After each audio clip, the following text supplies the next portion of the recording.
we're seeing it more and more. It's now making headlines. Like, for example, the Shopify CEO was at some conference just within the last month or two where he basically said that he's not hiring anyone. Mm-hmm. He makes everyone in his company prove to him that there's not an AI or some type of platform that can do the job of whatever this job is that they're trying to hire for. And he's doing this to force the company into using these technologies outside of hiring headcount. That is pretty shocking within itself, that you have to justify a headcount to that level of degree. But that's the way the world's going. And that's why it made headlines, because it was such a shocking statement.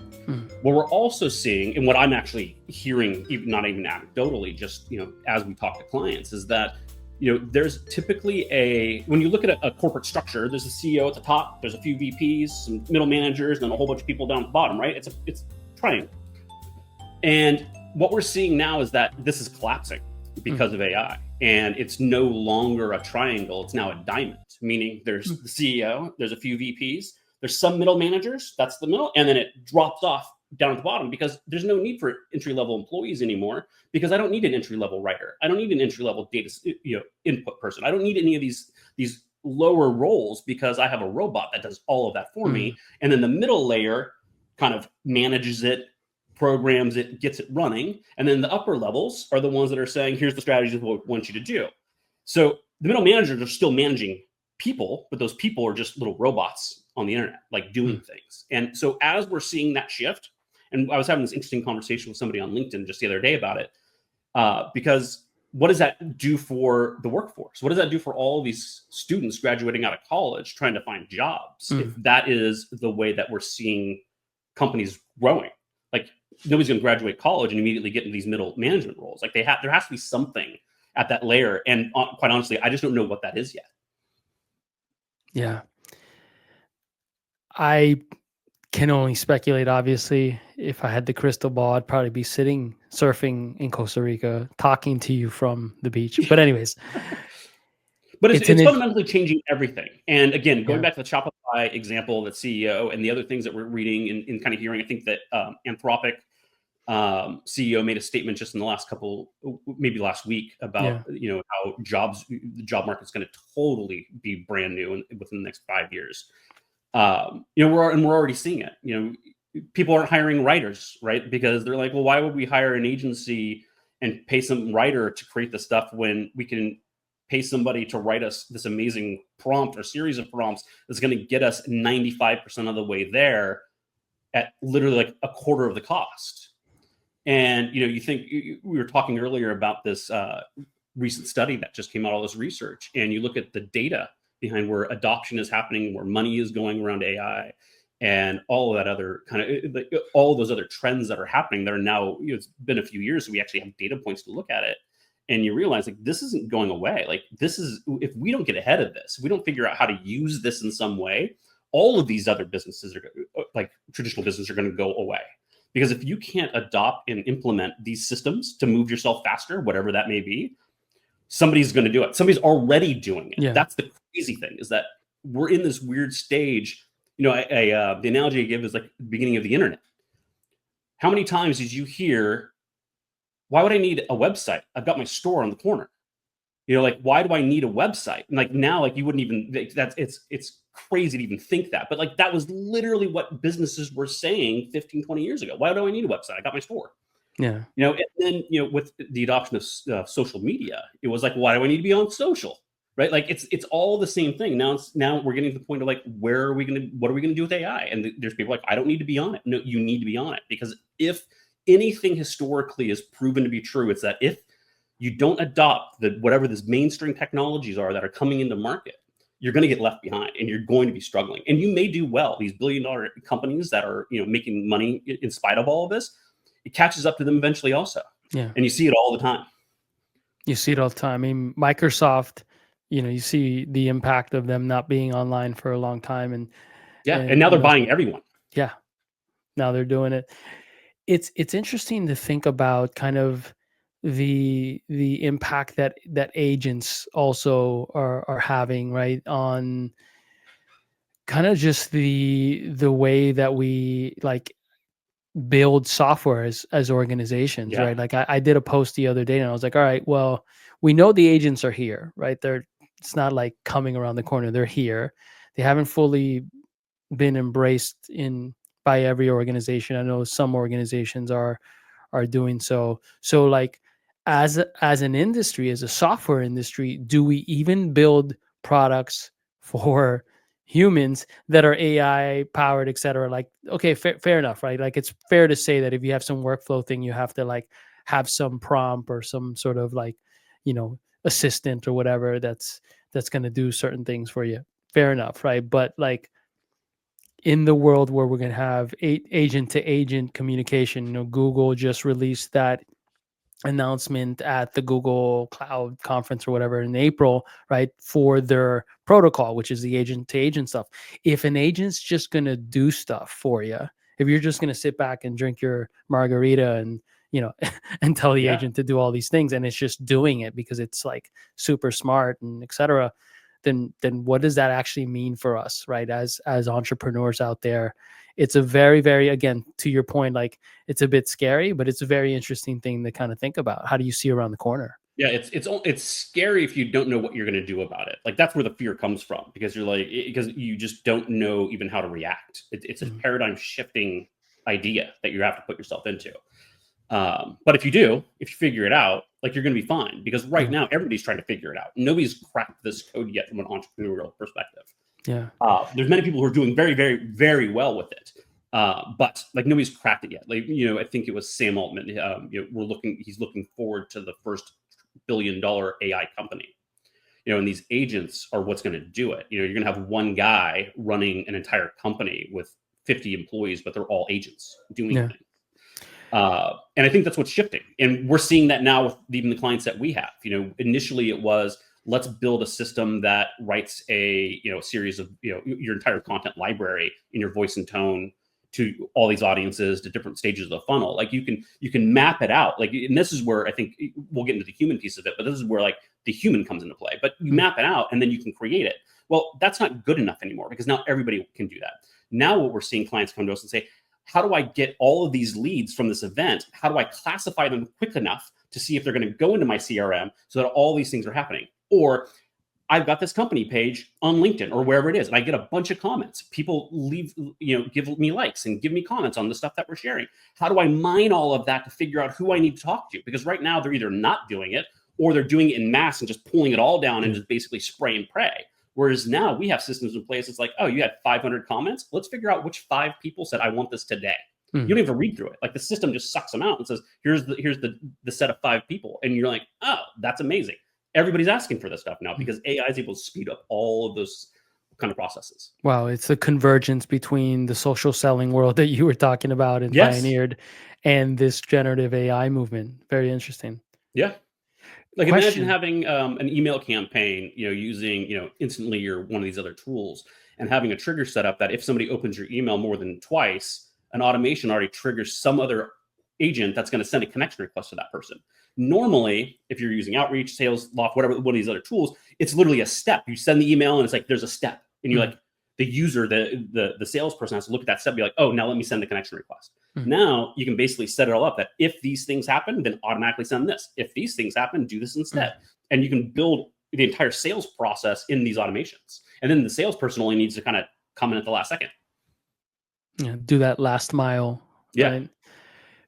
Do you think websites I was thinking about this, I don't know, yesterday or something, as I was I think drinking a smoothie, and I But thought to myself, with this whole movement now in the SEO world, right? You remember Gaetano from Sales Hacker? He's talking a lot about that, and he's he's been like the SEO guy, at least in B2B SaaS, that I've been really following and respect a lot. He's a good friend too. But anyways, and there's all this data that he and others are posting around click-through rates going down the tubes, because what they suspect is that folks are now in ChatGPT and Claude or whatever, having conversations yeah, the zero with click SEO play. That's yeah, really all it is. so what does that actually mean for like websites and the Well, robustness of the I traditional think model? the easy answer is that it's not going to have a huge impact yet. It's impacting businesses, of course. Everybody's seeing it. We're even seeing it. All of our clients are seeing it to some degree. But people are still using Google to search things. People are still clicking on links. But eventually, we're going to see that going away more and more. The same way that you go to Google now. You used to go to Google and say, here's all my links. Now it's you go to Google and it's like, hey, here's 15 ads or sponsored links before you actually get to the search results. You know, fast forward, now we've got interstitial like AI snippets. Then we have the 3 ads, and then we have the links. Like I think eventually the AI piece is just going to take over more and more because it's going to learn to do these things better. So the zero-click strategy is literally writing things for the LLMs. And there's a lot of tactics around this. And, you know, Google's published some stuff, which I think is what is really helpful is when the search engines actually give you some breadcrumbs to follow, because normally Google releases something and you're like, oh, there's a bunch of changes. And you're like, well, what do? We have no idea. We just need to figure it out and follow the data. But they kind of mapped it out. They said, you know, you just have to write things that an LLM is going to understand. And you have to write things in the same way. And this is the best practice on Google. Like you go to, you know, a website like Answer the Public or whatever it may be, and you say, what questions are people asking around my industry? Well, that's what people are doing in ChatGPT and Perplexity and Claude also. They're going and saying, what's the best thing for this? Or how do I do this best? And so you have to write your content to answer all of those questions. And typically you would write this blog post and you'd say, you know, here's, you know, whatever the theme is. And it would get picked up by Google because of all the keywords. You know, it may answer some questions, but it's more informational than anything. Now you got to kind of flip it around, just make everything a question, because that's what people are typing in. And if you want to show up in these AI results, you have to have your questions in the article. You have to have very clear and concise answers, no fluff. Like it's literally like just kind of overlooking all of this fluff. You have to really concise answers, and there's a schema to write to it. And if you can figure out the schema that the LLMs enjoy, then you're going to be able to show up more and more. And all of this is still kind of early days. Like people are still figuring this stuff out and kind of playing around with it and trying to understand it. But that's kind of the best practice that we see now. You still need to create your SEO content. You still need to create the stuff that people are going to find in search. But you also need to start weaving in all of these other articles, these FAQs, and all of these really deep kind of just answers to questions. So that when somebody's in Perplexity and saying, hey, I'm trying to do this, what are the ways to do it? As it's off searching the web, it's going to find your answers to those questions. Awesome. Question about from the perspective of a B2B marketing funnel, right? Or a marketer thinking about the funnel right now in what are we? June something. Yeah. I don't even know. Oh, June 4th, 2025. If you were to think about kind of what to make sure is owned by AI, whether it's an agent or some other sort of approach leveraging generative AI, and what the human should still own or do the last mile around. Again, from a marketing funnel perspective, what would you recommend today folks sort of focus on? So from a marketing standpoint, just pure marketing. So this is content, website, social, like the levers that marketers typically have to pull. I think AI takes over 90% of it, right? It can write better ads. It can create better ads. It can write better copy. It can create 1,000 ideas. So I think it needs to own a lot of it. The human on the other side is where, like, I think this is where we're seeing this convergence. You know, you go back 5 years ago, you're all these speakers like Simon Sinek, everybody was like, be mindful, be thoughtful, be empathetic, have emotions. Like there was this whole talk track, this whole group of speakers, influencers that were on this kick for a while. And I think that maybe it was just serendipity that is literally what is the human element in all of this work now, is having the empathy and adding that emotion. Because because the robot's not gonna be able to do that. AI is not gonna, they may be able to fake it, but not even really well. So that's where you layer into it. And so from our agency perspective, and even some of the startup customers that we have, our clients that have, you know, they don't even have a marketing team. We are the marketing team. How do we scale that? You know, so human comes in and says, here's the strategy. Here's what we want to do. And you get buy off on the strategy. You know, we want to have this many pieces of content. We want these landing pages. We want this, that, whatever that is, whatever that mix is. AI can actually help you develop all of that, right? And then you say, now, if these are all my pieces, let's programmatically create all of this stuff with AI. Images, videos, copy, whatever it may be, landing pages, I'll create it all. The human has to be in there and watching all of these things, especially in the beginning, because it's going to learn over time. And as you automate these things, you'll be like, oh, I need to tweak the prompt to look like this, or I need to give it an example for the output so that it gives me a structure like this, whatever that may be. There's a learning process for both of you and this and the LLM. And as you figure that out, it's going to get better. And then you're going to be able to walk away from it. So like right now on our agency blog, I don't even look at the blog post anymore. It's been trained so well that I just say, here's my 15 topics right to this audience in this stage of the funnel. It just creates it. And I just take that doc and I just throw it over and put it into the blog. It's 99%. Every now and then I go and like change something, but it's good because it's taken months of us getting the prompts and kind of the examples in a way that it just knows what to do next. So that's the content piece. It can do campaigns. Going to market is so easy now. You're like, I have an idea. I have this product. Here's my mix. Here's what we do. Here's our benefits. Here's like what we think. How do I build campaigns? And I was like, here's 28 campaign ideas that you can execute in the next week. It'll generate them for you. And then you look at them and you say, which ones feel the best? Which ones can I do and execute on? Okay, these 2 or 3. Okay, well, map all of this out. You know how your business runs. You know what a campaign is. Everybody has a general idea of like, oh, a campaign, it's emails, it's this, it's that. But like, how do you do it in your company? There's nuance to all of this. A playbook does not transfer from one company to the next very easily. There's always changes.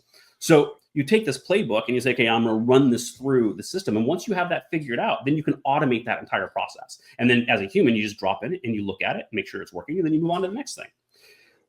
So I think when you're looking at the marketing stack, when you're looking at the marketing process, like AI really is embedded in almost all of it in some way, shape, or form. For example, a company says, I'm trying to build lists of people. I want to find intent. I want to figure out who these people are. And we were just talking about it. It's like, okay, well, here's 5,000 people in the United States that have had this trigger event or whatever that may be, but which ones actually matter? Well, actually, let's find out which ones have posted on LinkedIn recently or on Twitter recently. Okay, take that. And now of those ones that are active, now let's find a way to communicate with them on those platforms. Like, again, that's social selling 101, but now you can do it at scale. And I'm getting the cold emails myself now. And it's wild because I'm like, how did they figure out how to do that? Either they're doing it manually, which is a time suck, and I don't understand how they spend time writing those emails, or they're doing it through a program. Because these emails sound like they literally know who I am, right? And this is what we can write now. It's, hey, Koka, saw you like that post from George on LinkedIn. Can you believe that he believes that he said blah, blah, blah, blah, blah? Also, I saw that we're connected to this same person. Hey, anyway, would love to chat with you. This is what we're up to. If you want to talk, let me know. I read that email and I'm like, holy shit, he knew that I liked this post from George. He also made a comment to like some comment George made on my comment or whatever that context was. And then he mentioned something else. Like, this guy really paid attention to who I am. He took the time, looked at a bunch of stuff, and then wrote me this email. Well, in reality, there's just a machine in the background that says, hey, scrape all these comments, scrape all these profiles, go to these websites, tell me what they do, and then combine all that information to write one paragraph email to that person that highlights one of these 5 key data points of personalization. Like, that can now be done at scale. And we're doing that for some clients, 5,000 emails at a time. Like, it's insane. And they're like, how did we not do this before? I was like, because we didn't have the ability to do this before. Unless you were an enterprise. Enterprises have been able to do this with a bunch of other crazy scripts and stuff. But startups, like, this is a whole new ballgame for startups. So for the folks out there who are thinking about reimagining their go-to-market motion, right, and their team, what are some of, outside of hiring you, right, and to help out? So let's just say maybe they're a step before that, and they have to kind of put together a strategy or an approach for the board, right? What are some maybe key things that they should focus on around starting to develop the strategy, but also getting other folks on board, right? That this is the right, maybe it's you're that first CMO marketing hire, and now you have to convince the CEO that this is the way that we have to Yeah. do it, because maybe that CEO is still stuck in that old world where like we have to, hire a bunch of people and that kind of stuff because it's what's comfortable, even though he or she knows that that's not Right. really, intuitively, that's not really the right way to kind of go forward. Yeah, I think. Well, first off, if you're the new CMO of a company and your CEO is not on board with AI and that's all you're about, like that should have been a red flag to begin with. But Yeah. that being said, how do you convince them? You start small, right? So there are immediate impacts across businesses that can be leveraged through this automation and AI very quickly. So it could literally just be a new lead comes in. You have an email form, like literally just fill in your email to get our newsletter, right? Something as basic as that. Oh, now I get an email. Now I want to scrape that email. I want to figure out who that person is. And then you basically build that automation so that you're no longer just getting an email in your database. Now you have the first name, the last name, the company. Like I basically know everything about them, and all they gave me was their email address. All of that can be automated with all these other APIs out there now, right? So that's one easy way to do it. And then the CEO is like, great, we now collect email addresses and we get all this information. Now what do we do? Oh, well, let's automate that. Now that we know this information, let's use AI, use Perplexity to go do a search. I use Perplexity for all my searches to go do my search on the individual and the company. Let's figure out if they've ever been on a podcast. Let's figure out if the company's doing well. All these little components. Have they been on a podcast? Oh, great. How many? Let's pull the transcripts from all of those podcasts and let's get the little snippets of notes from those people. Well, as a salesperson, you're like, how the fuck am I going to have time to do that? Right? I've got 800 accounts or 400 accounts, and I might only be able to do that with like 2. Like how that doesn't scale? Well, it does scale now. And we've seen systems, we've built systems that do exactly that. It's like, here's a bunch of names, go off, do a search. Is there something on YouTube that talks about them or they're on it? Pull that transcript. Let's pull the notes. And then the salesperson gets on the call or sends the emails like, I listened to this podcast. You said these 3 amazing things. The person's like, how did that person listen to the podcast? Those things were distinctly separate in the podcast. It was not like those were the first 5 minutes and then wrote me this email. Like they got through this thing and they wrote this stuff out. Like that's the kind of personalization that I think that can be done at scale. And these AI automations can basically watch the YouTube podcast episode and then put, I guess on the back end, they're transcribing this thing automatically. Yeah, it doesn't even need to watch it. If it's on YouTube, the transcript already exists, right? The YouTube already has a transcript. So all you're doing is going to YouTube and saying, here's the link to the video, find me the transcript and just pull it down as a text file and then analyze it. Incredible. Yeah. And that's just one aspect. You think about a company's 10K, right? Like you got some of these clients that are dealing with all these public companies, and all of the really good meaty information comes out of these 10K reports that these companies have to file every quarter or so. And you go through that and you're like, okay, here's my business. This is what I do. I'm a marketing agency. We do traditional marketing. We do B2B. We do this. We do that. Now tell me based off of this 10K for Apple, what I can do for this company. And we just ran this exercise because we're trying to automate this process now. And it's like, hey, not that we're going to have a chance with Apple, maybe if anybody from Apple's listening, but it was like, hey, here's what their 10K, here's what their earnings report said that their goals are for the foreseeable future. Here's what their goals are for the short-term future. Like, because all of that's in this report. Well, it analyzes all of that. I didn't have to read this 15-page thing. And says, here's the 5 things that if you contact the CMO at this company about, here's the 5 things that you can do for them based off of what they're trying to get done in their 10K. That right there is so powerful for a salesperson. It would have taken them an hour or more normally to do that if they were doing it at all. If they were doing it at all, yeah. And we can automate those processes. So now you're just getting this information, and then you tack that into who they are, their LinkedIn profile information, what they're talking about on Twitter. You're talking about the podcast recording. You got this 10K information. Like you're getting a lot of information on somebody in a very short period of time, and it's not immediate. It's not like you're flipping a switch and be like, hey, George Soto, and then all of a sudden here's all the stuff. Like it takes a couple minutes, but it takes a couple minutes. It doesn't take hours or a week to get all that information on someone. Yeah, which you would only do in the past, in the old world, if it was like some prospect at IBM or something, right? Yeah, it was like one. Like there was one client that you had to get super deep into. That was what you would do. Yeah, and now you can do it across all of them. Incredible. One of the things you said earlier was the sort of entry-level employee being, I don't want to say obsolete, but like for a lot of functions, like just not valuable. Yeah, right? We just need new jobs, right? I think that's what it comes down to. We have to reimagine. What do you Yeah. do? Well, I was thinking like at the bottom here, you mentioned the kind of the triangle, right? And so yeah, there. And so at the bottom we have agents, right? These robots. And then in that middle layer, right, or that C-suite that's maybe, let's just say at the tip, even they, what I'm seeing in the market now, have to expand their skill set. So here's a more Yeah, concrete example. everybody has to expand their skill sets. Right. And so if it's like at the bottom, you had these entry level folks which were entry level, didn't have domain expertise. They're just coming out of, drinking, Bud Light and doing keg stands or whatever. Right. At least that was my college experience. And then you have these folks who at the top who should be theoretically domain experts, right?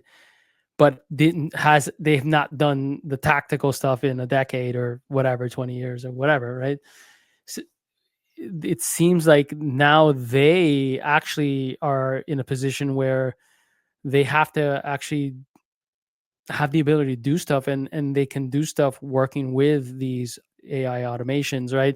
And so one concrete example of this is, I'm working with an organization now who just hired a CMO. And I love her for a lot of reasons. Yes, she has the resume of a tenured, seasoned CMO that's been, working for, whatever, 2 decades. But also, this in the past, 10 years ago, these folks raised tens and tens of millions of dollars. I know what would have been the first week would have been hiring, 15 people, and that CMO would just be in board meetings and, basically doing one-on-ones in perpetuity, right? One of the cool things that I saw is I finally have seen someone with a CMO title, which again used to do that stuff that I just alluded to, at least what I've seen, who's now like working with automations, and she's like deeply into ChatGPT and others, doing stuff that would have taken like probably a team of 10, her first couple of weeks. And I don't think she has like a hiring plan in the short term, right? Because I think we're also at this place where it's like, well, how far can we actually get, right, without having to hire all these people? And so it's really, really fascinating. So when you brought up the sort of entry level stakeholder or employee being, having to rethink that because it's, largely obsolete or going to be, but also it's like, how do we rethink the C-suite, right? So that was one Yeah. thing that came to mind as well. Yeah, and I feel like internet marketing automation tools, all this, like there's always a learning curve. There's always some uptick, and there is definitely, without a doubt, a skill set that needs to be adopted and learned. And we've talked about this over the years, George. Like it's funny. Like you have to have a growth mindset, and part of that growth mindset is that you're always up leveling. Like you're always learning something new because the world is changing. And if you're not keeping up, if you're not teaching yourself the things that you need to know, eventually you're not going to be smart enough anymore.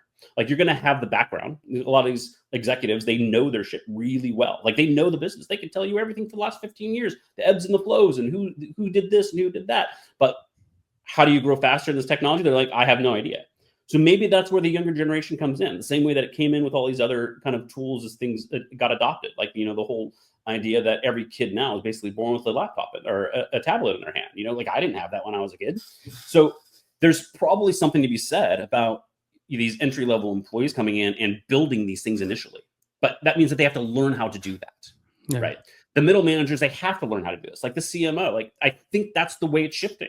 We're seeing, in fact, I'm seeing more of it. In fact, I'm finding it more and more myself. Like I'm no longer doing traditional marketing activities. I spend 70% of my week building these automations, either for us as the agency, and then we turn them into something that we can productize, but we're building them internally just so we can run our own systems, or I'm building them for clients, or listening to clients' feedback on things that we've built and saying, oh, that's a really interesting idea. Let me see if we can build that into the next one. So I think that is where this is going, because to your point, I can build one of these systems for a client, and it's going to save me having to hire 2 or 3 more people, and it's going to save them hiring 2 or 3 more people, right? And because it's just going to work right out of the box for them, or it's going to take a couple hours a week on my time tweaking it and kind of getting it up to speed for them. So, I think trade crafts, we're going to basically start seeing this weird shift in the economy where you're going to have a trade craft. You're going to be a plumber. You're going to be a HVAC person, because AI is not taking care of that. Obviously, there's going to be implementations and things that are going to make things easier for those people, but you're always going to, it's a hands-on job. Yeah. You're not going to have an AI coming in fixing your sink. Not yet. Elon Musk is working on the robot. Yeah. Give us a few years. But it's not happening, right? I want a dishwasher. Please, yes. Elon. I don't want to wash dishes every night anymore. Please. Anyways. I want a dishwasher. So I think, that's kind of on the horizon. But so there's trade crafts like that.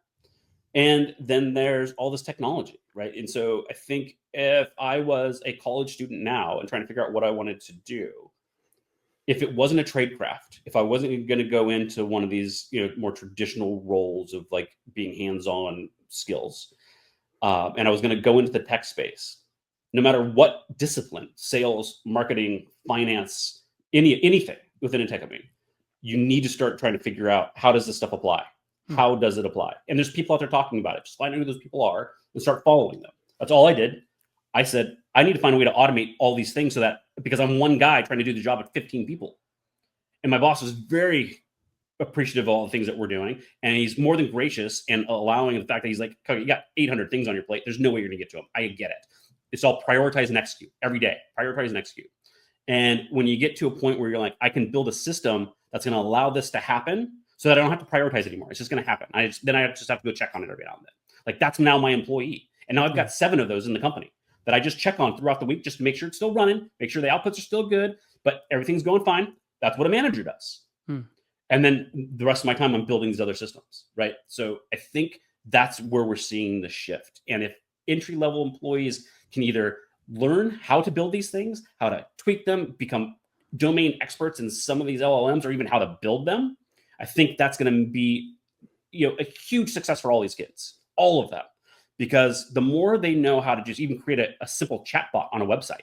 How many companies are asking us for that now? Hey, we've got this repository of Google Docs, all of our business processes and all the things that we've ever done. How can we build an AI just around that, like a little RAG system, right?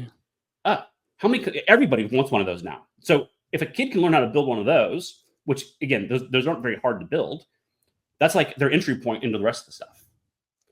I think it's just a whole new world. And like I've got 2 kids of my own, both teenagers, and they used to tell me when I was growing up, the jobs that I'm going to have didn't exist when I was growing up, and it's true.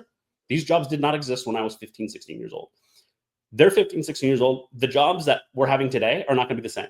And as a parent, as a business person, how do you kind of get ahead of that? You just start trying to think about where this could go, and you listen to the people that are building these things. You listen to the Sam Altmans of the world. You listen to the CEO, Anthropic and Google, and like what are they thinking of how they're building it? Because that is the breadcrumbs of where they're going with this stuff. Yeah. Sorry, that was a long diagram. I had a conversation this morning with someone on my team, and we were talking about platforms that he should learn for, building out agents, right? And it was just really, really interesting because, to your point, like the big organizations are investing heavily into the future, right? And so, if you think about kind of like you said, what is going to exist in the future in terms of roles and jobs and these sort of things, there's this GTM engineer. I'm sure you've been seeing it all over the place, right? Like that, yes, you used to have like at a great organization, you'd have like a dedicated engineer / designer or whatever who would help out, us salespeople and marketing folks with building stuff. That was very much an anomaly, at least in my experience. But now you're seeing with these new RevOps tools, Clay, and all these automations, like that engineer, that GTM engineer is one of the examples of one of these. It's one of the first hires you should actually bring on in reality, right? Like somebody who knows those systems and knows how to automate those systems and how to set those systems up well. Like that's more important than any marketer. Yeah. Because all that other activity that you could do as a marketer is going to go into the ether if that RevOps person isn't dialed in on who the ICP is, how they generated leads, what's happening to those leads when they're coming in, all of that other stuff that the marketers are like, oh, I just create the things or I just run the things. Like that role is so important. Awesome. Koka, thank you so much for taking the time. I know you're a busy guy and you're doing all this innovative stuff, and it's not shocking to me that you are one of the individuals leading the conversation and the actual execution of all of this stuff. And when we talked a little bit about earlier about sort of the intersection between social and generative AI, it was like, oh, okay, of course Coca's doing that. But for the folks out there maybe who want to hire you to do this work, maybe they just want to hire you to do some consulting work or whatnot, Yeah, and what I'm are the happy just best to talk to all channels? these people. This stuff is so brand new that I'm happy just to show the things that we're building and just to get feedback from people. So if you just want to see the stuff, happy to talk to you. But if you're thinking about how do you build it in your own companies, happy to talk about that as well, and we can give you some ideas. And what are the Uh, best ways to get a hold of you? yeah, so LinkedIn, I'm very active on LinkedIn. It's probably my guilty pleasure that I'm on that too much. You can reach me through my website. You can reach me through Interrupt Media. You can email me, coca@interruptmedia.com.